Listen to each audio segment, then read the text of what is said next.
আল্লাহর কসম দিয়া বলি, আপনার ভিতরে যদি মুসলমানিত্ব থাকতো তাহলে আপনি কোনোদিন ব্রাজিল আর্জেন্টিনা সাপোর্টার হতে পারতেন না। কথা বলেন ঠিক কিনা?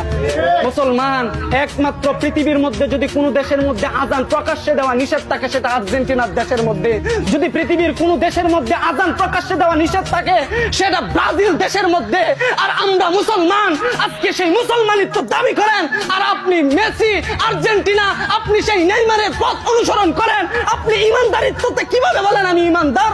লজ্জা করে না আপনার?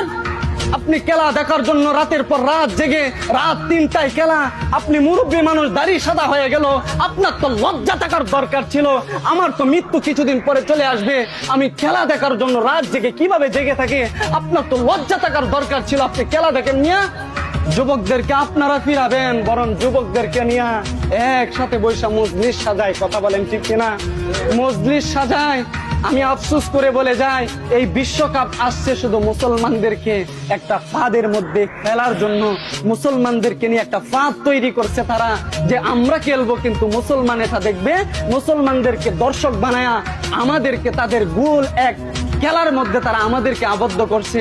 বুঝতে পারেন না, খেলা যখন শেষ হয়ে যাবে, মেসি নেইমার তাদের পতাকা আপনার কোনো কাজে আসবে না। কিন্তু মনে রাখবেন, আপনার ঘরের উপর আর্জেন্টিনার পতাকা থাকার কারণে, মেসি নেইমারের পতাকা থাকার কারণে কিয়ামতের ময়দানে যদি সেই পতাকা একবার বলে আল্লাহ রব, এরা আমেরিকার পক্ষে দাঁড়িয়ে যখন ইরানের বিরুদ্ধে যুদ্ধ করেছিলেন, তখন মুসলমানদের বিরোধিতা করেছিল তারা, তাদের পতাকা তারা ধারণ করেছিলেন।